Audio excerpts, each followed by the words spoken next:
ಜ್ಯೋತಿ ಬೆಳೆಸುವ ಮೂಲಕ ಕಾರ್ಯಕ್ಕೆ ವ್ಯಕ್ತಿತ್ವವಾಗಿ ಚಾಲನೆ ನೀಡಲಾಗಿದೆ.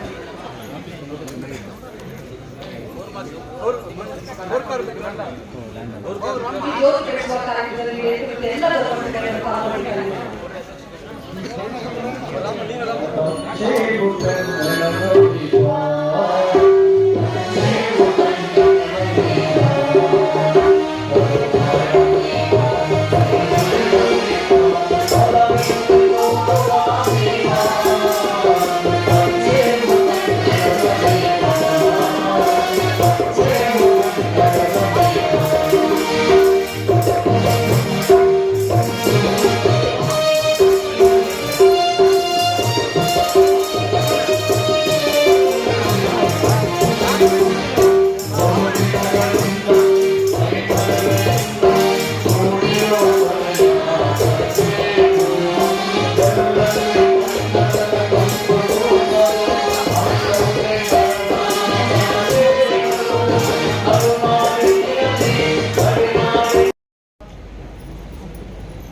ಎಲ್ಲ ಗಣ್ಯರಿಗೂ ಹಾಗೂ ನನ್ನ ನೆಚ್ಚಿನ ನಗರಸಭೆ ಸದಸ್ಯರಿಗೂ ಪತ್ರಿಕಾ ಮಾಧ್ಯಮಗಳಿಗೂ ಪೌರ ಕಾರ್ಮಿಕರ ದಿನಾಚರಣೆಯ ಶುಭಾಶಯಗಳು. ಸೆಪ್ಟೆಂಬರ್ 23 ಪೌರ ಕಾರ್ಮಿಕರ ದಿನಾಚರಣೆ ನಮ್ಮ ನಗರವನ್ನು ಶುಚಿತ್ವವಿಟ್ಟುಕೊಂಡು ನಗರದ ನಾಗರಿಕರ ಆರೋಗ್ಯದ ರಕ್ಷಣೆಗಾಗಿ ನಮ್ಮನ್ನು ಸದಾ ಕಾಯ್ದಿರುವ ನಮ್ಮ ಯೋಧರು ಅದರ ಸೇನಾನಿಗಳನ್ನು ಹೇಳಕ್ಕೆ ಇಷ್ಟಪಡ್ತೀನಿ. ನಮ್ಮ ಪೌರ ಕಾರ್ಮಿಕರಿಗೆ ನನ್ನದೊಂದು ದೊಡ್ಡ ನಮನಗಳು. ಈ ಒಂದು ಕೆಲಸ ಮಾಡುತ್ತಿರುವ ಎಲ್ಲರ ಆರೋಗ್ಯವನ್ನು ಕಾಪಾಡುತ್ತಿರುವ ನನ್ನ ಪೌರ ಕಾರ್ಮಿಕರಿಗೆ ನನ್ನದೊಂದು ದೊಡ್ಡ ನಮನಗಳು ಹೇಳಕ್ಕೆ ಇಷ್ಟಪಡ್ತೀನಿ. ಪೌರ ಕಾರ್ಮಿಕರು ಪ್ರತಿದಿನ ಬೆಳಗ್ಗೆ ಚಳಿ ಗಾಳಿ ಮಳೆಯನ್ನು ಲೆಕ್ಕಿಸದೆ ಎಲ್ಲ ಒಂದು ಕೆಲಸಗಳನ್ನು ಮಾಡಿಕೊಂಡು ಅವರು ಎಲ್ಲರ ಆರೋಗ್ಯವನ್ನು ಚೆನ್ನಾಗಿ ಕಾಪಾಡುವ ಒಂದು ಸೈನಿಕರ ರೀತಿಯಲ್ಲಿ ನಮ್ಮನ್ನು ಕಾಪಾಡುವ ಒಂದು ಎಲ್ಲರಿಗೂ ನನ್ನ ನಮನಗಳು. ಪೌರ ಕಾರ್ಮಿಕರ ಆರೋಗ್ಯ ದೃಷ್ಟಿಯಿಂದ SBIಯಿಂದ ವರ್ಷಕ್ಕೊಂದು ಆರೋಗ್ಯ ಯೋಜನೆಯನ್ನು ಕಲ್ಪಿಸಲಾಗಿದೆ. ವರ್ಷಕ್ಕೊಂದ್ಸರಿ ಸಮಗ್ರ ಆರೋಗ್ಯ ತಪಾಸಣೆ ಮಾಡಿಸ್ತಾ ಇದ್ದೀವಿ. ವರ್ಷಕ್ಕೆ 2 ಸರಿ ಆರೋಗ್ಯ ತಪಾಸಣೆ ಮಾಡ್ತಾ ಇದ್ದೀವಿ. ಆರೋಗ್ಯ ಹಿತದೃಷ್ಟಿಯಿಂದ ಸಮವಸ್ತ್ರ, ಕೈಗೌಸು, ಕಂಪ್ಯೂಟರ್ ಶೂಗಳು, ಮಾಸ್ಕ್ ಇತ್ಯಾದಿಗಳನ್ನು ಸುರಕ್ಷತೆ ತಿಳಿಸುಗಳನ್ನು ನೀಡಲಾಗುತ್ತಿದೆ. ಕೋಲಾರ ನಗರಸಭೆಯ ಪೌರ ಕಾರ್ಮಿಕರಿಗೆ ಬಾರಂಡಳ್ಳಿ ಗ್ರಾಮದ ಬಳಿ 17 ಮನೆಗಳನ್ನು ನಿರ್ಮಿಸಲಾಗಿರುತ್ತದೆ.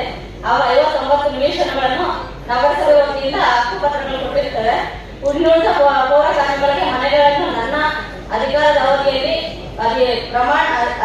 ಪ್ರಾಮಾಣಿಕ ಪ್ರಯತ್ನ ಮಾಡಿ ಮನೆಗಳನ್ನು ಕಟ್ಟಿಸಿಕೊಡೋ ಪ್ರಯತ್ನ ಮಾಡ್ತೇನೆ ಅಂತ ಹೇಳಕ್ ಇಷ್ಟಪಡ್ತೇನೆ.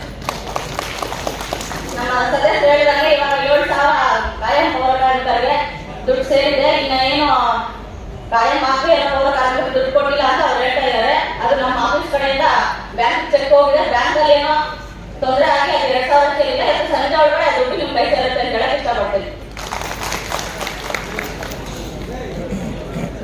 ಪೌರ ಕಾರ್ಮಿಕರಿರುವ ನಗರದಲ್ಲಿ ಅವರಿರೋ ಬಡಾವಣೆಗಳಲ್ಲಿ ಒಳಚರಂಡಿ,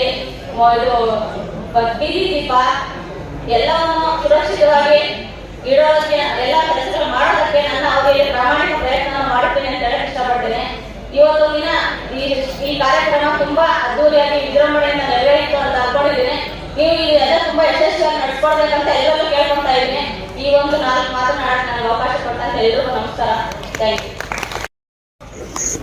ಮಂಜುನಾಥ್ ಅವರೇ ಹಾಗೂ ವಿಧಾನ ಪರಿಷತ್ ಸದಸ್ಯರಾದಂತ ಚಿರಾಗ್ ಅವರೇ ಹಾಗೂ ನಮ್ಮ ಕೋಲಾರ ನಗರಸಭೆ ಅಧ್ಯಕ್ಷರಾದಂತ ಲಕ್ಷ್ಮೀದೇವಮ್ಮ ರಮೇಶ್ ಅವರೇ ಮತ್ತು ಉಪಾಧ್ಯಕ್ಷರು ಸಂಗೀತಾ ದಿನೇಶ್ ಅವರೇ ಹಾಗೂ ಮಾಲೂಕ ನಗರಸಭೆ ಅಧ್ಯಕ್ಷ ಹಾಗೂ ಎಲ್ಲ ಗೌರವಿತ ಎಲ್ಲ ಸದಸ್ಯರುಗಳೇ, ಕೋಲಾರ ನಗರಸಭೆ ಸದಸ್ಯರುಗಳೇ ಹಾಗೂ ಅಧಿಕಾರಿ ವರ್ಗದವರೇ ಹಾಗೂ ಪತ್ರಕರ್ತ ಬಂಧುಗಳೇ ಹಾಗೂ ಎಲ್ಲ ನಮ್ಮ ಪೌರ ಕಾರ್ಮಿಕ ಬಂಧುಗಳೇ, ಇವತ್ತು ನಮಗೆ ನಮ್ಮ ಜನ್ಮ ಕೊಟ್ಟ ತಾಯಿ ಎಷ್ಟು ಸೇವೆ ಮಾಡಿರ್ತಾರೋ ಅದಕ್ಕಿಂತ ಹೆಚ್ಚಾಗಿ ನಮಗೆ ಪೌರ ಕಾರ್ಮಿಕರು ಸೇವೆ ಮಾಡ್ತಾರೆ.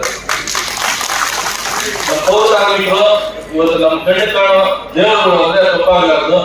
ಯಾಕಂದ್ರೆ ಅವರು ಏನೇ ಇಲ್ಲಿ ಎಷ್ಟೋ ನಗರದಲ್ಲಿ ನಾವೇ ಕಣ್ಣಾರೆ ನೋಡಿದ್ದೀವಿ, ಏನೇನೋ ಇರ್ತದೆ ಅದನ್ನೆಲ್ಲ ಪಾಪ ಅವರು ಯಾರು ಬೇಜಾರು ಮಾಡ್ಕೊಂಡಂಗೆ ಎಷ್ಟು ಕೆಲಸ ಮಾಡ್ತಾರೆ.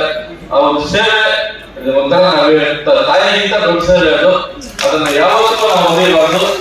ಇವತ್ತು ನಾವು ಸದಸ್ಯರಾಗಿರ್ಬೋದು, ಅಧಿಕಾರಿಗಳಾಗಿರ್ಬೋದು, ಯಾವುದೋ ಒಂದು ಸಂದರ್ಭದಲ್ಲಿ ನಮ್ಗೆ ಜನಸಾಮಾನ್ಯರು ನಮಗೆ ಒಗ್ಗರಣೆ ಇರ್ತಾರೆ, ನಮ್ಮನ್ನ ಬಾಯಿ ಕೇಳ್ತಾರೆ. ಏನಪ್ಪ ಕ್ಲೀನ್ ಮಾಡ್ತಿಲ್ಲ, ಅದು ಈಗಿನ ಗಾಡಿ ಕಟ್ಸಿಲ್ಲ, ಅಲ್ಲಿ ಅದು ಬ್ಲಾಕ್ ಆಗಿದೆ ಅಂತ. ಆ ಸಂದರ್ಭದಲ್ಲಿ ನಾವು ಏನೋ ತಮ್ಮಲ್ಲಿ ಕೋಪದಲ್ಲಿ ಮಾತಾಡ್ಬಿಡ್ತಿದೆ. ಅದನ್ನ ನೀವು ತಪ್ಪಾಗಿ ಭಾವಿಸಬಾರ್ದು. ಎಲ್ಲೋ ಒಂದ್ ಕಡೆ ನಮ್ಮ ಜೊತೆಗಳು ಹುಟ್ಟಿರೋ ಅಣ್ಣ ತಮ್ಮಂದ್ರು, ಅಕ್ಕ ತಂಗಿರು, ಮನೆಗಳಲ್ಲಿ ನಾವು ಏನು ಅಣ್ಣ ತಮ್ಮಂದ್ರು, ಅಕ್ಕ ತಂಗಿರ ಮೇಲೆ, ನಮ್ಮ ಹೆಣ್ಣು ತಾಯಿಗಳ ಮೇಲೆ ಅವ್ರಿಗೆ ಮಾತಾಡಿದಾಗ ಯಾವ ರೀತಿ ನಾವು ಕೋಪದಲ್ಲಿ ಮಾತಾಡ್ತೀವಿ, ಅದೇ ನಾವು ತಮ್ಮಂದ್ರು ಮಾತಾಡೋದು ಅಷ್ಟೇ ಹೊರತು ನಾವು ಏನೋ ತಾವೆಲ್ಲ ಚೆನ್ನಾಗಿರ್ಬೇಕು ಅಂತ ನಾವು ಯಾವತ್ತಿಗೂ ಬಯಸ್ತೀವಿ. ಇವತ್ತು ಹೋರಾಟಗಾರರಿಗೆ ಚೆನ್ನಾಗಿದ್ರೆ ಇವತ್ತು ದೇಶ ಚೆನ್ನಾಗಿರ್ಬೋದು. ಇವತ್ತು ನಮ್ಮಲ್ಲಿ ಹೋರಾಟದಲ್ಲಿ ಸುಮಾರು 243 ಜನ ಹೋರಾಟಗಾರರಿದ್ದಾರೆ. ಅದರಲ್ಲಿ ಕಾಯಂ ಹೋರಾಟಗಾರರು 104 ಜನ ಇದ್ದಾರೆ. ಇವತ್ತು ಆ ಕಾಯಂನಲ್ಲಿ ಕೆಲವರು ಮಾತ್ರ ಏನು 2006ರಿಂದ ಒಳಗಡೆ ನೇಮಕಾತಿ ಆಗಿರೋರು ಮಾತ್ರ ಪೆನ್ಷನ್ ಬರುತ್ತೆ. ಅವ್ರು ರಿಟೈರ್ಡ್ ಆದ್ರೆ ಅವ್ರೇನಾದ್ರು ತೀರ್ಕೊಂಡ್ರೆ ಅವರು ಕುಟುಂಬದವ್ರಿಗೆ ಕೆಲಸ ಸಿಗ್ತದೆ, ಮತ್ತೆ ಕೆಲವು ಬೆನಿಫಿಟ್ ಸಿಗ್ತದೆ. ಆದ್ರೆ ಇನ್ನು ಕೆಲವರಿಗೆ ಏನು ಸಿಕ್ಕಲ್ಲ ಬೆನಿಫಿಟ್ಸ್. ಇನ್ನು ಉಳಿದ 2006 ಮೇಲೆ ನೇಮಕಾತಿ ಆಗಿರೋ ವಿಚಾರದಲ್ಲಿ ಮತ್ತೆ ನಮ್ಮಲ್ಲಿ ಏನು ಕಾಯಂ ದಿನಗೂಲಿ ಪೌರಕಾರ್ಮಿಕರು ಇದ್ದಾರೆ, ನೇರ ಪಾವತಿ ಅವರಿದ್ದಾರೆ 63 ಜನ, ಇನ್ನು ಮಿಕ್ಕಿದಾಗ ದಿನಗೂಲಿ ಅವರಿದ್ದಾರೆ, ವರ್ಗುತ್ತಿಗೆ ಅವರಿದ್ದಾರೆ, ಎಲ್ಲರೂ ಇದ್ದಾರೆ. ಇವರಿಗೆಲ್ಲ ಏನಾದ್ರು ನಮ್ಮ ಅಂಬರೀಶ್ ಅವರ ಸದಸ್ಯರು ಹೇಳಿದ್ರು, ಮತ್ತೆ ಕೆಲವರೆಲ್ಲ ವಿಚಾರದಲ್ಲಿ ಮಾತಾಡಿದ್ರು. ಗೋವಿಂದರಾಜಲ್ಲ ಅವ್ರಿಗೆ ಏನಾದ್ರು ಹೆಚ್ಚು ಕಡಿಮೆ ಆದ್ರೆ ಅವ್ರಿಗೆ ₹1 ಕೊಡೋದು ಸರ್ಕಾರದಿಂದ ಬರ್ತಾ ಇಲ್ಲ. ಪಾಪ ಅವ್ರು ಬರೀ ಮನೆಗೆ ಹೋಗುವಂತ ಪರಿಸ್ಥಿತಿ ಆಗಿರೋದು. ಪಾಪ ಅವ್ರು ನಂಬ್ಕೊಂಡ್ರು ಹೆಂಡತಿ ಮಕ್ಕಳು ಏನು ಟಿಕೆಟ್ ತೋರಿಸಲ್ಲ ಹಂಗಾಗ್ಬಿಟ್ಟಿರೋ ಪರಿಸ್ಥಿತಿ. ಅದಕ್ಕೆ ನಾವಿಂದ ರೆಸಲ್ಯೂಷನ್ ಮಾಡಿದ್ರೆ ಅದೇ ಸರ್ಕಾರಕ್ಕೆ ಹೋಗ್ಬೇಕಂತ ಜಿಲ್ಲಾಧಿಕಾರಿ ಭೇಟಿ ಮಾಡಿದ್ರೆ ಸರ್ಕಾರ ಲೆವೆಲ್ ಆಗ್ಬೇಕು ಅಂತ ಹೇಳಿದ್ರು. ಅದು ಸರ್ಕಾರ ಲೆವೆಲ್ ನಮ್ಮ ಶಾಸಕರು, ವಿಧಾನ ಪರಿಷತ್ ಸದಸ್ಯರು ಸರ್ಕಾರ ಲೆವೆಲ್ ಧ್ವನಿ ಎತ್ತಿದ್ರೆ ಇವತ್ತು ಏನ್ ನಮ್ಮ ಪೌರಕಾರ್ಮಿಕರ ಕೆಲಸ ಮಾಡ್ತಾ ಇರ್ತಾರೋ ಅವ್ರೇನ ಅವರು ತೀರ್ಕೊಂಡಾಗ ಅವ್ರ ಕುಟುಂಬದವ್ರಿಗೆ ಒಂದು ಅರ್ಧ ಮಾರ್ಗದಲ್ಲಿ ಕೆಲಸ ಸಿಗ್ಬೇಕು, ಮತ್ತೆ ಅವ್ರಿಗೆ ಪೆನ್ಷನ್ ಬರಬೇಕು, ಮತ್ತೆ ಅವ್ರಿಗೆಲ್ಲ ಅವ್ರು ತೀರ್ಕೊಂಡಾಗ ಅವ್ರ ಕುಟುಂಬಕ್ಕೆ ಏನೋ ಒಂದು ಸಹಾಯ ಆಗ್ಬೇಕು.